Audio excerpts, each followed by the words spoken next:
কসু মসু কই খারে দীপু ভাইয়া তুমি কষ্ট মসুরে ছিল না। ও বাবা পাতারি তো একবার সুন্দর শ্বশুরে পছন্দ করো ওরা গড়ি তো উঠে না খায় এই ইটা কেরা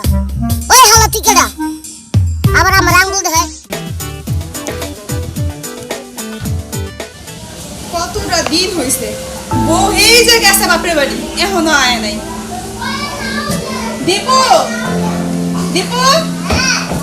বাবা একটু বাইরে আয়। মা হ্যাঁ মা কও বাবা বৌমা যে বাপরে বাড়ি গেল 10-15 দিন হয়ে গেছে তো যাই নিয়ে আবি না। মা গেছি তো কদিন হইছে আর দুইটা দিন না থাকবো আচ্ছা ঠিক আছে তুমি যেহেতু কসু দিলে তো আনানি লাগে হ তুই যা যা নিয়ে আয়গা। আচ্ছা ঠিক আছে তাহলে আচ্ছা বাজন শোন শ্বশুর বাড়িতে যাবি খালি হাতে যাইস না কিন্তু কিছু মিছু নিয়ে যাইস কিনা। কিছু মিছু কসু মিছু এটা আবার কি কেউ জিজ্ঞেস করিস কয়ে দিবনি। কাউরে জিজ্ঞেস করবো হ দেখো যে আমার কিছু মিছু দেব হ হ এলালা কিছু মিছু দিব হ আচ্ছা আচ্ছা শোন বাজান যাবি শ্বশুর বাড়িতে আবার রাস্তা থেকে কেউ নিয়ে যাইস না সাথে করে বন্ধু বান্ধব একা যাবি। একলাই হ্যাঁ। একলাই কাম কাউরে দেব কে লিগা আমার শ্বশুর বাড়ি আমার হ্যাঁ বুঝি সব যাই যা বাজান। কি রে বাজান কি হলো কান্দুস কেন? মা আমার একটা কথা মনে পড়লো কি মনে পড়লো? ওই যে আমার নতুন বউটা যখন কা মনে করো যে অগো বাইতে থেকে যখন আমগো বাইতে এলো না শ্বশুর বাড়িতে কি কান্দাটা নে কাঁদছে তখনই বুঝলাম যে বাপের বাড়ি থেকে শ্বশুর বাড়ি গেলে কেমন কান্দাটা কাঁদতে হয়। এখন মনে করো যে আমি শ্বশুর বাড়ি যেতেছি আমার হে কি কান্দ নেই যাচ্ছে ওরে বাইরে এই ব্যাগের পোলাটা নিয়ে আর পারলাম না। শুন বাজান নতুন বউ বাপের বাড়ি থেকে শ্বশুর বাড়ি আসার সময় একটু কান্না করে তো তুই তো ছেলে মানুষ তুই তো যাবি শ্বশুর বাড়িতে ঘুরতে আবার তো আইসাই পড়বি কালকে। আরে মা তুমি বুঝো না যে কষ্টতে হেরমি লাগতেছে আমার আমি তোমারে দিয়ে যাবো থাক বাজান কান্দিস না তুই তো কালকে চলে যাবি। যাই বিদায় দে মা বিদায় দে বাবা রে বাজান দেখে শোনা যাইস কি যে করি।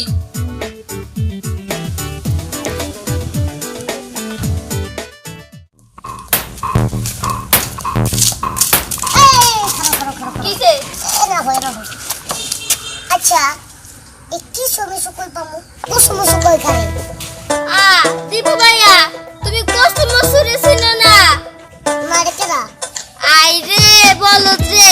তোমার মা তো ঠিকই কয় আমাকে বাসায় যায় তোমার মা আলাপ করে তুমি নাকি বোকা বলদ এখন দেখি তুমি বোকা না হাদারাম। আমার বাবার কারে কই আমি সব বুঝি আমার কইছে কুসুম লয়ে যেতে কই নিয়ে যাবা? শ্বশুর বাড়ি ও শ্বশুর বাড়ি। আরে কসু মসু তো ওই কচু কচু। কুসুম নিয়ে যাবো আহারে ওইটাই তো কচু। ও আচ্ছা এই কসু রেখা কুসুম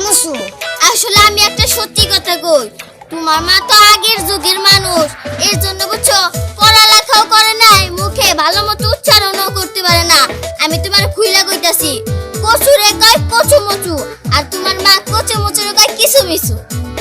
হ্যাঁ বুঝছি তোর আর কল লাগবো না তো কুসু নিয়ে যাবো কুসু ওরে লিতেছি যাতি যা হ্যাঁ যাইতাছি এখন বুঝাই দিছি তো এখন আমার দরকার নাই। এই তোর কি করবো শ্বশুর বাড়ি যা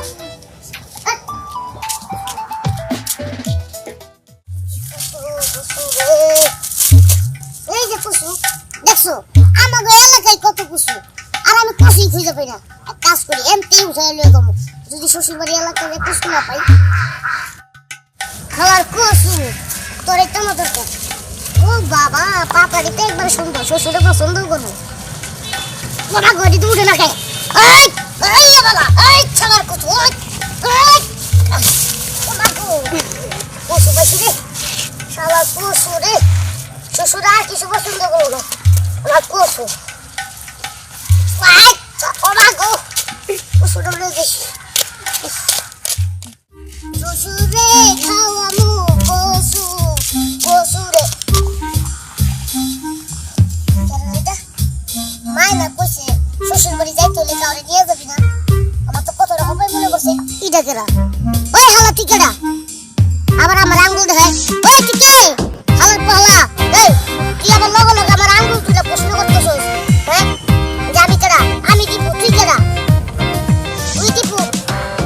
এই শালা দেব মাইরো দেয় এই বেটা তুই দীপু তাহলে আমি কেডা এই যে ভাই হল তুই দীপুস আর যে মোচে হেইস পরে আমি 10 টাকা দিতেছি তুই আর আমার লগে ইয়া কি করিস না তুই দোকানে যা মজা খা যা দেখ ভাই আমার লগে আইস না আর আরেকটা কথা কই তুই আমার লগে রাগও করিস না কারণ আমার মা কইছে যে শ্বশুর বাড়ি গেলে কাউরে নিতে মানা তাই আমি তোরে নিতেছি নালে তো তোর লগে করে নিয়ে যেতাম আমার কোনো সমস্যা হইতো না বুঝছ না আচ্ছা বাদ দে এলো বাবা তোরে আমি এই যে 10 টাকা দিলাম ঠিক আছে তুই এটা খাইস আর আমার লগে আইস না তা দোকানে যা মজা খা আবার আমার লগে আইস কে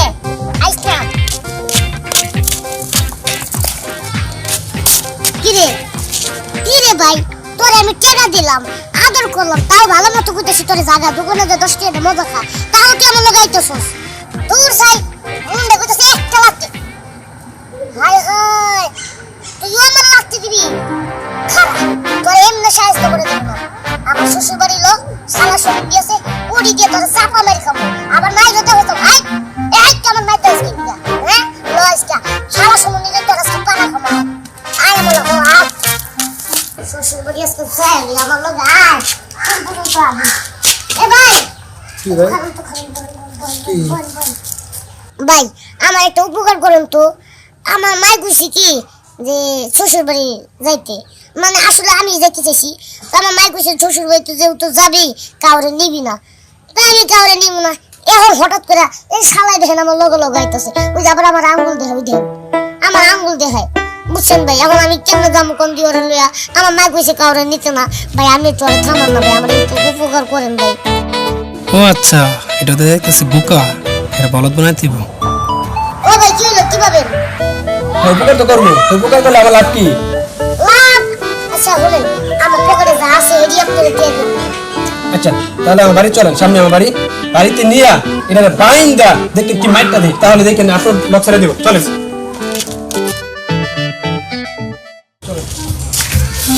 এ ভাই দাঁড়ান দাঁড়ান আপনার সাথে যে একজন ছিল দেখেন এখানে আছে কিনা দেখেন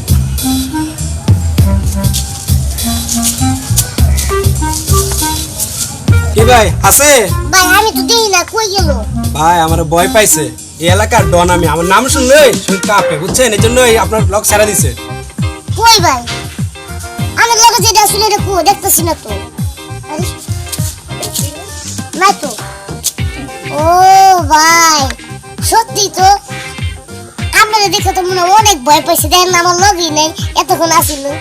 ও ভাই কি কম ভাই আপনি খুবই একটা মনে করেন একটা স্মার্ট একটা মানে শক্তিশালী একটা পুরুষ যা আপনারা দেখে বাঁকছে হয়েছে হয়েছে এবার আমার পাওনাটা বুঝাই দেন ও ভাই আমরা পাউডারটা দিয়ে দিতেছি যা আছে ভাই সবই দিয়ে দেবো আপনি ভাই খুব একটা উপকারী কাম করছেন এই যে আপনারা যা আছে ভাই গন্তব্য না দেন সব লোন ভাই আপনি আমার অনেক বড় একটা উপকার আর কিছু আছে না ভাই আর কিছু নেই তো খালি কুসুরি আছে থ্যাংক ইউ ভাই তাহলে আমি যাই হ্যাঁ আর কিছু নেই আপনি যান গে ওকে ওকে দেন শালার বুকা বলদ দেখছি এমন বলদ দেখছি না যাই আজকা ভালোই কামাই হইলো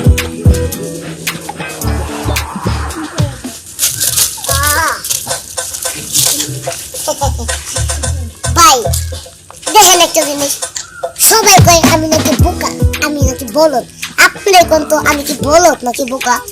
আমার লগে একটা মানুষ ছিল হ্যাঁ কেনা জানি বারবার খালি কয়ে যামু যামু আবার আমার মায়েরও দেখায় আবার লাঠিও দেখায় আপনার কোন তো ভাই কি একটা না বুদ্ধি খাটাইলাম কোন বুদ্ধি খাটাই আমার পাশ ছাড়াই দিলাম এখন আমি সুন্দর মতো দেখতেছি